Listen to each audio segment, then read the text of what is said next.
Boy, here we go again. Psych people really are super stupid, aren't they? Anyway, you all know the drill. EP equals entitled parent, BK equals bratty kid, me equals who do you think? And the rest I'll say in the story. This story is long, by the way, and sad plus upsetting. So this happened today while I was at a funeral for my auntie's mother, one of my grandmothers, at least I think so. She had just passed away and we went to the church, did the funeral service, and buried her. I never knew her, but I was already upset. I had to leave Martin, my dog, at home. Like I said in a previous story, Martin goes everywhere with me because of my nerves, but my mom, even though she knows my condition, thought that having a dog around would be confusing. We also didn't know if anyone was allergic to dogs, so we go, leaving him home. I bring along my plushie of a stuffed animal. I've had it since I was a baby and it helped. During the service I could see P staring at me, and was confused. I didn't know who MA, the initials for my auntie's mother, was, so I was playing a small game on my phone, because if I didn't, I'd be messing around with everything like a little kid. I turned away after a while, but could still feel her staring at me. After we buried MA, we went back to the church, some people in tears, and others just not coming back at all. We stand in a line to get our food before my auntie, let's call her Double A, as in awesome aunt, saw us, and waved us to the front. This is where the trouble begins. EP stopped me from going up. I was behind my parents, and started talking to me. EP, what do you think you're doing? I didn't respond at first, only holding my plushie closer. I may have not said this before, but I hate physical confrontations. They scare the hell out of me and sometimes leave me with nothing to say, or just stuttering something up. EP, excuse me, I'm talking to you. Me, Double A, said EP, scoffs, you look nothing like Double A. Get to the back of the line. Everyone is trying to get food here. This was a problem, as since I was passive-aggressive, I was just going to do as she said. But something just took over me, and I snapped back out, no. I'm not going to do that, ma'am. I wanted to grow a backbone in life, I guess. I shoved her hand off of me and started walking to my mom, and Double A, who saw the whole thing. Double A, EP, don't stop my niece again, please. Let her do what she wants. EP, scoffs again. If I do that, then my precious son won't eat anything, and he needs food. BK was staring at me intensely, like I had just stolen something of his. While Double A and EP were arguing, I had just realized something precious of mine had been stolen. Me, my dog. Double A looks at me, then realizes BK had switched out my dog for paper towels, and since it felt the same, I had been none the wiser. I start to freak out. I'm pretty sure the thing is a family heirloom or something, when I spot a flash of brown behind BK's back. I tug Double A and point to the little brat, who had been trying to sneak away to the bathroom. Double A pulls at BK's arm and he drops my dog. I snatch it up quickly, holding it close, and EP goes berserk. Mind you, I have on a sticker, not by my design, but my mom made them just for this occasion, that says please don't talk to me.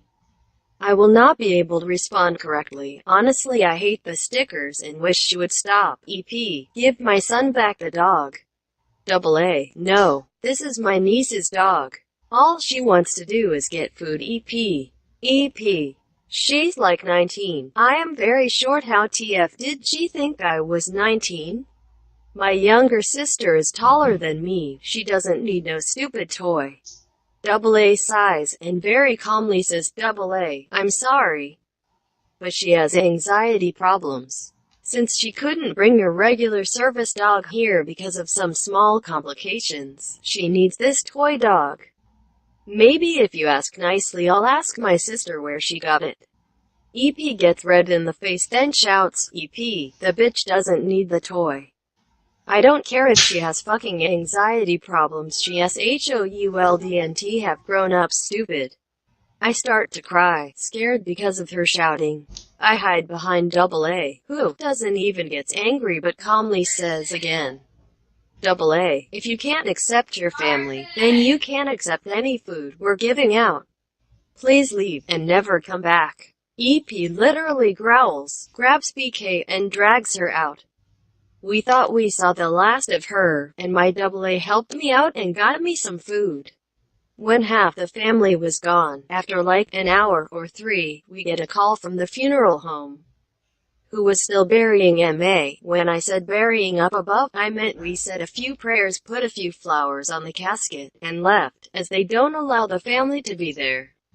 'Cause some people are crazy and will try to jump in the hole to be with their dead loved one. They sound frantic and upset, yelling about how a crazy lady and her husband attacked them while they was lowering the casket, causing the casket to slam to the ground and open, causing MA's body to roll out onto the dirt.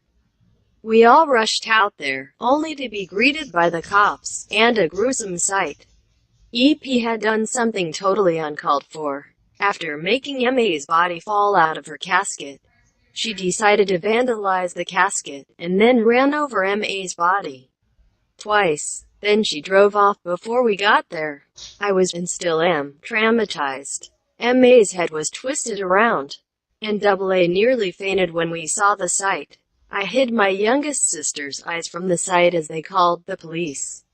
They haven't found EP and BK yet, but I severely hope they do, because until then, they'll be cursed by MA's spirit for the rest of their lives for disturbing her body from its soon-to-be peaceful state. Update. We just got a call from our family and we never imagined that EP was this horrible. Apparently they had been getting calls from their bank saying that someone was using MA's bank account. At first they thought that it was a slight mistake, thinking that because they live in a small town like they do, something might have gotten messed up. That was not the case. They went to the bank with the police, and everyone was confused, wondering how all the money was disappearing from the vault. MA had the life insurance of almost $1 million which went into her vault, and now, $22,000 of it was missing. They checked everyone's cards, and when the money started disappearing while everyone was in the bank, they discovered that MA, a long time ago, had given EP access to her bank account because EP had been in financial trouble and almost lost her house and her kids. MA never changed the password or anything, leaving EP to do what they wanted. The family decided to freeze the account and found out EP had transferred half of that to her account, and that after she did what she did to MA, went out and went shopping. Yeah, you read it right. This bitch decided to go shopping after doing what she did. I will update when they find her, which they'll do soon, as she's a kind of stupid criminal. Update 2. So, surprise surprise, they caught her. Like I said before, she was dumbly using her card everywhere, and I mean everywhere. They chased her down into Florida and cornered her in a hotel. She and her kid is now in police custody. When AA heard, she drove down and almost slapped the block off of EP, telling her that she was a disgrace. My mom drove back down to console AA and is going to stay until they tell us the court date. TLDR, crazy cousin gets angry, I don't give her precious son my anxiety toy at trash grave. Ran over dead grandmother twice, and used dead grandmother's money to shop before she got shot and caught. I have a feeling this is at least partially from our thought happened, but regardless, if this is real, I hope that this bitch get her throat slit in prison and her body gets desecrated as her spawn gets blasted into hell. Sincerely, Bug. Sorry I haven't been making videos often. I have had schoolwork.